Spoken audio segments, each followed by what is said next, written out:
Welcome to the Deep Dive. Today, you and I are going to unpack, well, a truly complex and really captivating case. The death of Boston police officer John O'Keefe in Canton, Massachusetts, back in January 2022. Yeah. And look, this isn't just a quick recap. We're really diving into the two dramatically different stories that emerged. Yeah. Full of twists, turns, questions. It led to a mistrial, and now we're heading towards a second trial.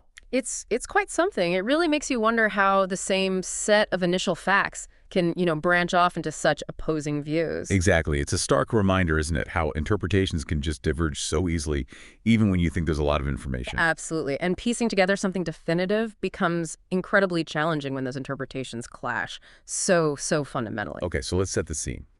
On the evening of January 28th, 2022, Karen Reed, she was 41 then, met up with her boyfriend of 2 years, 46-year-old John O'Keefe. Right.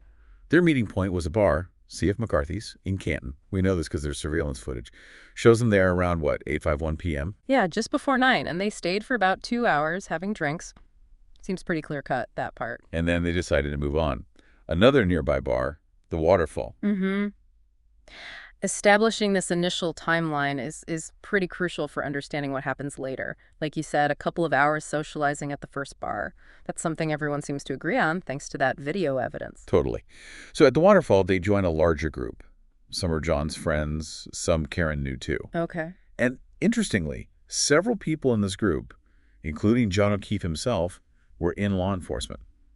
John was a Boston cop. Right. That's a significant detail. It is. And by all accounts, it seemed like, a pretty typical social gathering. There's even video from the Waterfall showing Karen having drinks. Apparently, at one point, she's seen pouring shots into her mixed drinks. Ah, okay. You can imagine how details like that become, points of contention later. Oh, absolutely. You're right. This detail about alcohol consumption, it plays a significant role as the two narratives unfold. It naturally raises questions, doesn't it, about potential impairment, reliability of memory, that kind of thing. For sure. Now, here's where things start to get, interesting, especially given the weather. It's around midnight, and a snowstorm is really starting to pick up. Like a proper New England nor'easter was brewing. Right. Bad conditions. Despite that, the group decides, let's keep the party going. Next stop, the home of Brian and Nicole Albert. Brian was another Boston cop. Okay, so another connection there. Yep, their house, 34 Fairview Road, about a 5-minute drive away. And it was also their son, Brian Jr.'s 23rd birthday. So, maybe a reason for the late gathering. So you've got this group socializing, drinking for hours, deciding to relocate in what sounds like worsening weather. Exactly. Late night, snow coming down hard, party moves. That decision to move the gathering, it feels pretty pivotal, as we try to figure out the sequence of events afterwards. Right. And here's another key point. Despite having had drinks, Karen gets behind the wheel of her Lexus SUV. John's in the passenger seat. Okay. She's driving. She's driving. Now, John didn't know Brian Albert that well, apparently, but he did know someone else going to the house in press. Jen McCabe. She's Nicole Albert's sister. Okay, Jen McCabe. Got it. So as they're driving over, John and Jen exchange calls and texts. This is shortly after midnight, January 29th now. Ostensibly, it's for directions to the Alberts' house. Right, that communication seems key. It confirms they intended to go there. And suggests maybe Karen wasn't sure exactly where it was, if John's the one getting directions. That's a fair point. Could be relevant, yeah. That communication between John and Jen about directions, it definitely pins down their intention to get to the Alberts' place. So the timeline. Yeah. 12:14 a.m., John texts Jen where to. Less than a minute later, she calls him back. They talk for 44 seconds. Probably directions, right? Likely, yeah.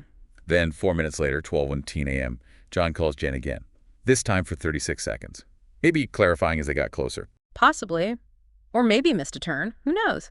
But these calls definitely establish that timeline of their journey, and, importantly, Jen McCabe's expectation that they're about to arrive. Exactly, because by this point, others from the Waterfall group had started arriving at the Alberts. But no Karen and John. So they're expected, but they don't show up immediately. Right. You can imagine people are probably wondering, where are they? Jen McCabe goes to the window, looks out. She later said she thought she saw a dark SUV, maybe Karen's Lexus. Okay, potentially saw a vehicle. Potentially. Then she starts trying to contact John. Repeatedly. Between about 12:27 a.m. and 12:50 a.m. We're talking texts, missed calls. It's a flurry of attempts then. Yeah. Quite a few. Hmm. And significantly, there's one brief 8-second call that was answered. But apparently, no actual conversation happened. Eight-second answered call. That's odd. That rapid succession of contact attempts, it really underscores a growing concern, or at least awareness among those at the Alberts house about where Karen and John were. And that 8-second call with no apparent communication, that's particularly puzzling for anyone trying to piece the sequence together. What happened in those 8 seconds? Exactly. And this right here, this is the point where the, let's say, generally agreed upon facts, Yeah. they just stop. Mm-hmm. And they diverge into two very different clashing stories about what happened next. Yeah. These two narratives were absolutely central to the first trial, and they'll no doubt be the core of the second one too. Absolutely. From this point forward, it's essential to recognize we're moving into territory heavily based on interpretation. The existing evidence gets viewed through dramatically different lenses, leading to these competing allegations about what actually transpired in those early morning hours. So let's touch on those two narratives, the prosecution's case. Right. The prosecution largely focused on the physical evidence found at the scene where John's body was eventually discovered outside the Albert house.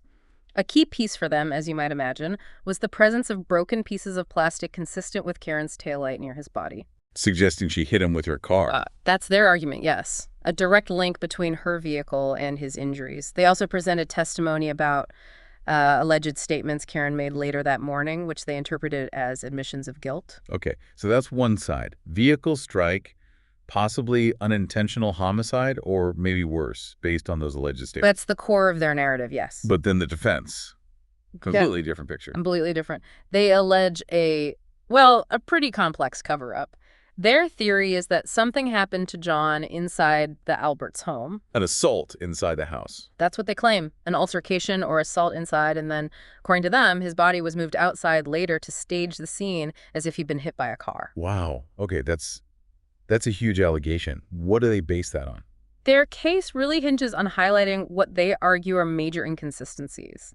Inconsistencies in witness timelines, particularly comparing initial statements to later testimony or digital evidence like phone data and health app data. Phone data, like location or steps. Exactly. Steps, phone movements, location pings, trying to show that witness accounts of who was where when don't line up. They also raise serious questions about how the investigation itself was handled. How so? Well, pointing to potential conflicts of interest, given that several people involved or potential witnesses were law enforcement or connected to law enforcement, allegations of evidence tampering or mishandling, particularly regarding the scene and things like Brian Albert's phone records. They also focus on what they describe as unusual behavior by some witnesses in the hours and days following John's death. So this alternative narrative, it really digs into the investigation itself, suggesting bias, maybe even a conspiracy. It definitely points towards alleged bias and, yes, essentially a cover-up orchestrated by people at the house, potentially aided by connections within law enforcement. These are the areas where the two sides just clash incredibly intensely. You can really see how these two stories create such a massive challenge in understanding what actually happened. I mean, think about the conflicting timelines we saw presented in the first trial. Yeah, based on phone data versus witness testimony. Sometimes they just didn't seem to mesh. Right. And then you have the issue of missing video footage. Surveillance footage from the Alberts house, maybe neighbors. Footage that could potentially have shown exactly what happened outside. That missing footage is a huge point of contention. Why isn't it available? Was it deleted? Did it ever exist? Lots of questions there. And then just the general questions raised about how the evidence was collected. Was the scene properly secured? Was everything documented correctly? Especially given the snow. All fair questions.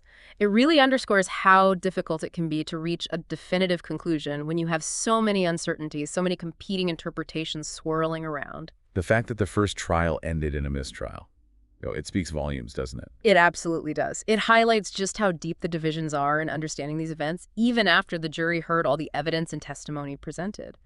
Their inability to reach a unanimous verdict just tells you how much ambiguity and doubt still persists. So the upcoming second trial, it promises to revisit all these crucial details. Maybe we'll see new evidence, different arguments. Possibly. Or perhaps a refined focus on the existing evidence from both sides. But it feels like those fundamental questions, what really happened in those early morning hours outside 34 Fairview Road, They remain very much open, don't they? They absolutely do. It leaves you with this profound sense of uncertainty, even after all this time and investigation. So as the legal process grinds on, what stands out to you listening right now? What feels like the most compelling piece of evidence you've heard about? Or maybe the most significant unanswered question in this whole tangled mess? Yeah, it's a good question to ponder. This case really forces us to grapple with, the challenges of uncovering truth when narratives clash so sharply, when uncertainty seems to just permeate so much of the information we have. What does it make you think about our reliance on different kinds of evidence? Witness memory versus digital footprints. Or the complexities of investigation when there are pre-existing relationships involved. The difficulties in pursuing justice when the absolute truth remains so frustratingly elusive. Lots to think about here.